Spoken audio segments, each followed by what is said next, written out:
Si hablamos de sagas longevas, podemos señalar rápidamente títulos como Harry Potter, Mad Max o Rápidos y Furiosos. Pero desde luego, el universo cinematográfico de Marvel destaca por mucho.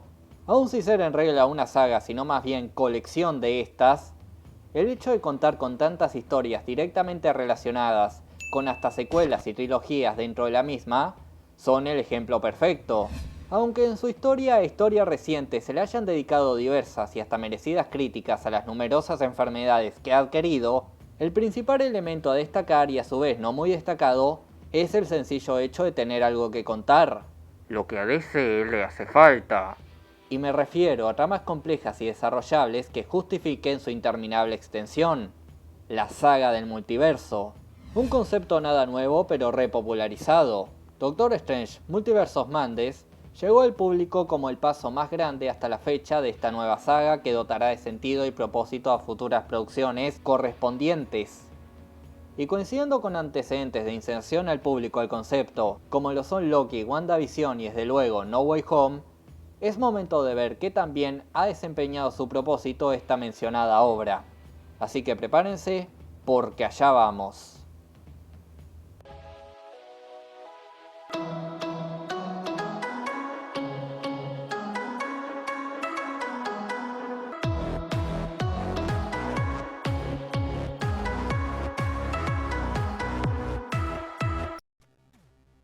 De entrada, la peli cuenta con muchas decisiones debatibles como su curioso director o personajes cruelmente desaprovechados.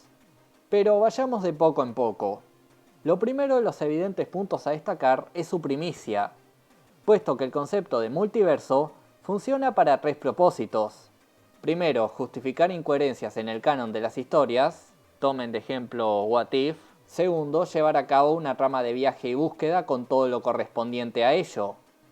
Tomen de ejemplo el arco de Spider-Verse en la cuarta temporada de Ultimate Spider-Man contra los Seis Siniestros. O bien el videojuego de Shattered Dimensions. Y tercero, concientizar al público de diversas posibilidades que involucren a sus personajes favoritos. Tomen de ejemplo Dragon Ball Multiverse, que es fanmade pero es buen ejemplo. Así que, ¿cuál es el caso con Doctor Strange Multiverse of Madness? La respuesta es todos. ¿Y cómo resultó eso? Pues digamos que no tan bien, ya que al unirlos en una sola con un tiempo tan reducido y en una trama que necesita de manera bastante forzada la aplicación del concepto, se vuelven algo muy vago. Para explicarlo, veamos los factores que lo delatan, comenzando con el concepto de viaje multiversal como propósito de explorar diversas locaciones, lo cual se lleva a cabo de forma apresurada, con una única escena en la que en segundos se atraviesan variedad de mundos. Ya saben, la dimensión de los dinosaurios, el 2099, el animado, el de Hydra, siendo todos estos solo un dato, ya que solo se indican su existencia en una suerte de fanservice.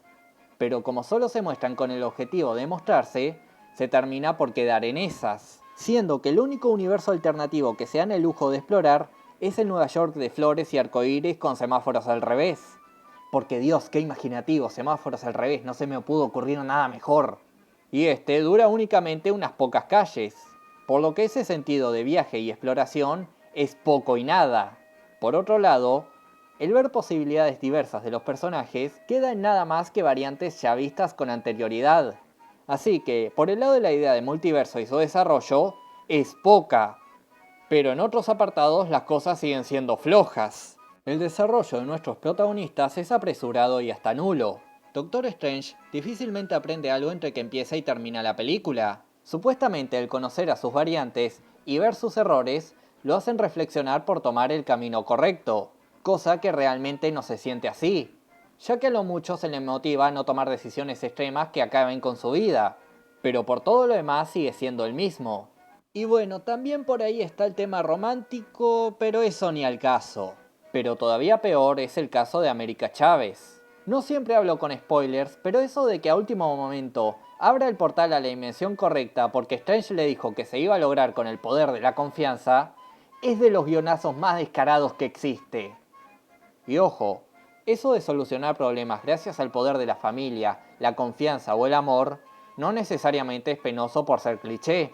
Bajo la dirección correcta puede resultar en algo inspirador y si se justifica bien hasta poético. Ya saben, como que en Monster Inc.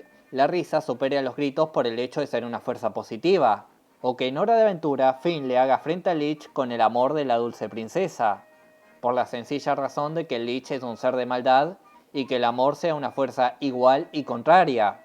Pero en este caso, si bien el miedo de Chávez por sus incontroladas habilidades y su desconfianza de herir a la gente son parte de su personaje y se hace presente a lo largo de la cinta, la forma en la que esta problemática se soluciona carece tanto de sentido por su poca exploración que se queda por un guionazo. ¿Por qué rayos lo lograría cuando Strange le dice que confíe? ¿En qué momento del viaje fraternizaron tanto como para que esas palabras le llegaran? Hubiera tenido más sentido si, por ejemplo, durante la aventura se reencontrara con sus madres y fueran estas las que le dieran el sermón, cosa que se pudo llevar a cabo de forma emotiva si tan solo hubieran alargado más el tiempo de película para explorar más realidades que le hicieran experimentar más vivencias a nuestros personajes. Porque aunque ella diga haber visitado 73 universos, si nosotros no la vemos tener esas experiencias, la conexión es muy difícil. Y ya que hablamos de personajes, mencionemos al villano. Wanda es un caso. Después de que vi el final de WandaVision, lo que entendí fue que Bill y Tommy no desaparecieron del todo, sino que se encontraban perdidos en algún rincón oscuro del universo, donde se morían de miedo y pedían ser rescatados. Lo cual hubiera sido muchísimo más interesante. Quiero decir, la motivación de solo querer recuperar a sus hijos es más que sólida y se vuelve interesante cuando tomas en cuenta que Wanda, a pesar de ser una heroína, sí que es capaz de volverse egoísta y malvada solo por una mala vida y con la ausencia del apoyo necesario. Lo que abre dudas como qué le iba a hacer a la otra Wanda cuando se transportara a su universo. ¿Iba a asesinarla y usurpar su lugar por el resto de su vida? ¿En serio iba a hacer algo tan cruel como quitarle los hijos a alguien más y de forma tan despiadada? Y si no conoce la historia de ese otro universo, ¿no se habría visto sospechoso en algún momento? Como dije antes, la idea de que sus hijos estuvieran solos y perdidos notaría más lo oscuro de la historia y hasta le hubiera dado un poco más de razón a Wanda. No me quejo tanto del personaje porque dentro de lo que cabe, se le ha visto como alguien con una vida trágica y mal conducida, que recapacita después de tanto dolor. Lo cual por ese lado está bien, pero no dejo de pensar en la posibilidad que planteé antes. Y volviendo a los guionazos, el hecho de tener que lidiar con el tema de la magia también es responsable de que varios asuntos se sientan forzados. Y sí, voy a hablar del encuentro con los Illuminati. Pero antes, quiero mencionar algo con respecto a Pizza Papa. Y es que si lo piensan bien, ese hechizo para que se pegara solo es algo demasiado conveniente. Puedo entender que un mago serio como Strange no ande perdiendo el tiempo con hechizos tan ñoños, pero si lo piensan, hubiera sido una salida perfecta en varias oportunidades. Se lo pudo haber hecho a Peter cuando no le quiso dar la caja. Se lo pudo haber hecho a Star-Lord cuando no dejó sacarle el guante a Thanos. Parecerá un detalle menor, pero justo esas son las dificultades que tiene el trabajar con magia. Por cierto, que si pensaban que Toby se veía viejo, solo vean a Bruce Campbell. Ahora sí con los Illuminati. La mayoría de las críticas sobre esta escena se basan en que héroes tan poderosos sean derrotados con tan ridícula facilidad. Como que a Capitana Marvel aplasta una estatua que fácil podría hacer pedazos con un golpe. Lo que sería proporcional a que a Superman lo aplaste un rascacielos. Podrán decirme que esta escena fue hecha solo para justificar a Wanda como un oponente muy poderoso, pero a decir verdad, la sola escena en Kamar-Taj, en la que fácil masacra el mismo templo que formó el Hechicero Supremo, creo que era más que suficiente. Por lo que el hecho de poner a los Illuminati como personajes desechables no fue más que fanservice. Y sí, No Way Home también fue puro fanservice con la aparición de Toby y Andrew. Pero No Way Home se basa enteramente en llevar a cabo ese encuentro, por lo que el fanservice está bien llevado. Aquí, el propósito de la película es principalmente darle una resolución al arco de Wanda, por lo que esta escena está simplemente de más. Justo por esa razón los Illuminati se mueren con tan ridícula facilidad, porque al final su presencia no era más que un estorbo encajado por compromiso. Eso de que a Black Bolt le borren la boca como a Neo en Matrix para que le explote el cerebro es un ejemplo perfecto de cómo quitarse encima un estorbo de forma fácil. Y bueno, ya que hablé de las cosas negativas, quiero mencionar algo que me gustó mucho y que es evidente. Verán, como dije al principio, el universo cinematográfico de Marvel ha recibido merecidas críticas por sus propias enfermedades, como la saturación de comedia absurda, por ejemplo. Pero esta peli hizo bien en implementar un detalle que solo su director supo implementar, y es la cinematografía. Me refiero a que cuando pensamos en cinematografía, Lo primero que se nos viene a la mente es primer plano, plano medio, plano americano, contrapicado, etc. Y no es para menos, ya que la gran mayoría de películas procuran hacer uso de esa idea básica. Lo mismo que cuando te mandan a hacer un metaraje en la escuela, y lo que vos y tu grupo hacen es poner un móvil con cámara sobre una mesa, o que alguno se pare a grabarlos en una posición en la que todos los integrantes de la toma se alcancen a ver. Y en esos casos con suerte hay uno que sabe lo mínimo de Movie Maker para cortar las tomas falsas como debe ser, y el Oscar para el que se aviva a musicalizarlo. Pero lo que quiero decir es que las producciones de Marvel se han olvidado de ese detalle, conformándose por una cinematografía común y básica, siendo que el gran Sam Raimi, con toda su experiencia artística en el género de terror, se animó a ser un poco más vivo al incluir movimientos de cámara y montajes un poco más locos y dinámicos. Es como que en mis videos les pongo efectos de sonido como este y transiciones como esta. El propósito es que el metraje sea algo un poco más vivo y no solo una exposición vacía y monótona. Y sí que es presente ese aire de cine de terror, como cuando Wanda persigue a Strange y Chávez por el drenaje, o como cuando intenta atraparlos con los reflejos y sale acomodándose los huesos rotos, referenciando a esta escena de It, o el Strange zombie despertando como en las pelis de zombies de los 50.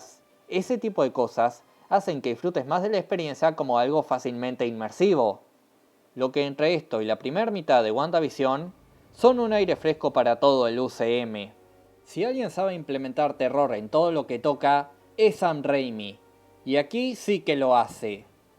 Y eso es Doctor Strange Multiverse of Madness, una película bastante inmersiva y entretenida con un buen sentido en la cinematografía que sabe renovar en el ya algo monótono repertorio del UCM, pero al mismo tiempo peca de varios puntos flojos y resoluciones forzadas, como también cargar el peso de seguir con el futuro propósito de esta larga saga temática para posteriores entregas de la productora, acabando en algo vago y con obvias preferencias a la hora de contar su propia historia, y que evidentemente con varias correcciones y tiempo expandido, pudo ser algo mucho más elaborado.